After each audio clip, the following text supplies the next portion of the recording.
मैंने कहा चुपचाप उस कुर्सी पर जाकर बैठ जाओ। ठीक है, ठीक है, ठीक है, मैं बैठता हूँ। और मेरी बात ध्यान से सुनो। क्या कह रहे हो तुम? क्या कहना चाहते हो? जिस स्कूल में तुम पढ़ते हो तुम्हारा एक दोस्त है राघव, उसे तुम मेरे पास लेकर आओ।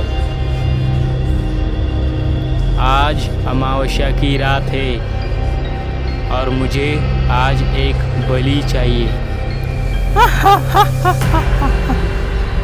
जिससे मेरी ताकत जो है वो बढ़ जाएगी।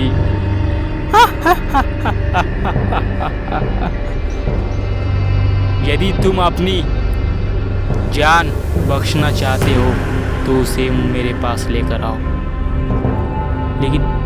लेकिन तुम ये सब क्यों कर रही हो? वो मेरा दोस्त है, हम दोनों का घर पास में ही है। वो मेरा बहुत अच्छा दोस्त है। तुम आखिर करना क्या चाहती हो? प्लीज़ हमें छोड़ दो, भगवान के लिए हमें छोड़ दो प्लीज़। जितना बोला है उतना कर। ठीक है, मैं उसको तुम्हारे पास लेकर आता हूँ। अब मुझे जाने दो प्लीज़, वो दरवाज़ा खोल दो।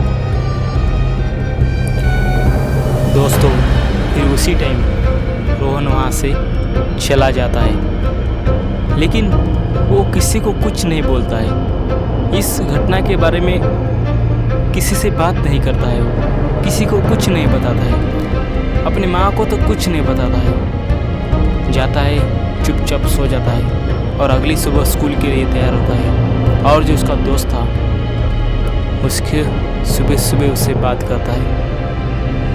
दोस्तों, आखिर दोस्ती तो दोस्ती होती है। एक बात हम अपने माँ से छुपा सकते लेकिन दोस्त से नहीं। रोहन भी कुछ इसी तरह था। उसके साथ जो कुछ भी हुआ उसने सब कुछ राघव को बता दिया। दोस्तों, ये बात राघव सुनने के बाद अचानक से शौक हुआ, मानो राघव के पैरों के नीचे से अचानक जमीन घसर गई। राघव रोहन की बातों पर विश्वास ही नहीं कर रहा था और बोला, ये तू क्या बक रहा है यार? भूत प्रेत और वो मुझे मारना चाहती है क्या यार? रोहन कुछ भी बातें कर रहा है। फिर रोहन कहा चिल्लाते हुए, मेरी बात का यकीन मान यार, मैं सच बोल रहा हूं।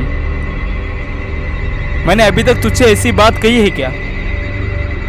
दोस्तों, इतना बताने के बाद राघव को भी रोहन की बातों पर यकीन हो रहा था, लेकिन अब करे क्या यह समझ नहीं आ रहा था। दोस्तों, वो दोनों तांत्रिक के पास जाते हैं, लेकिन अभी उनके पास समय बहुत ही कम था, सिर्फ 1 घंटा बचा हुआ था। और जैसे ही वो तांत्रिक के पैरों में जाकर बैठते हैं तभी अचानक से घंटियाँ बजना शुरू हो जाती है। अचानक से दोस्तों, फिर तांत्रिक तभी समझ लेते हैं कि ये जो लड़के हैं ये बहुत मुसीबत में है। तब रोहन और राघव अपने साथ जो कुछ भी हुआ तांत्रिक जी को सब बता देते हैं। तभी तांत्रिक जी कहते हैं, देखो बेटा, तुम्हारे पास बहुत ही कम समय है और जो करना है वो 1 घंटे में करना है। तो मैं तुम्हें कुछ नींबू देता हूँ, वो नींबू लेकर तुम उस महल के पास जाना और उस महल के गोल रखना। मैं तुम्हें 10 नींबू देता हूँ और उस 10 नींबू को उस महल के गोल रखना।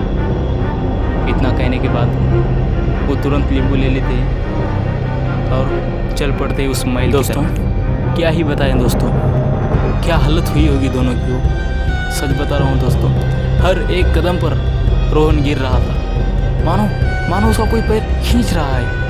और राघव दोस्तों राघव के पास कोई है, ऐसा उसे लग रहा था। कोई उसे है जो उसे देख रहा है, उसे घूर रहा है। दोस्तों, ऐसी सिचुएशन में आप क्या करोगे? दोस्तों, उन्हें भी बहुत डर लग रहा था दोस्तों। इतना डर चाहे वो मौत से भी कहीं गुना ज़्यादा हो, इतना डर उन्हें लग रहा था दोस्तों। और रोहन को तो पहले से ही अंधेरे से डर लगता था दोस्तों। ऐसी सिचुएशन में आप क्या करोगे? कमेंट करके ज़रूर बताना। और दोस्तों, जैसे ही वो तांत्रिक के पास से निकलते हैं तो आपने देखा उनके साथ कैसे अजीब अजीब घटनाएं होती है। क्या वो उस महल तक पहुंच पाएंगे तो कब, कैसे, कितना समय लगेगा? दोस्तों, अगला पार्ट 3 हम जल्द ही लेकर आएंगे और बने रहिए हमारे साथ लास्ट तक। और यदि आपके पास जो कोई स्टोरी है तो डिस्क्रिप्शन में मेरा नंबर है, उस नंबर पर आप थोड़ा सा मुझे एक्सप्लेन कर देना, मैं इस पर स्टोरी बना दूंगा दोस्तों। ओके, तो मिलते हैं नेक्स्ट पार्ट 3 में। धन्यवाद दोस्तों।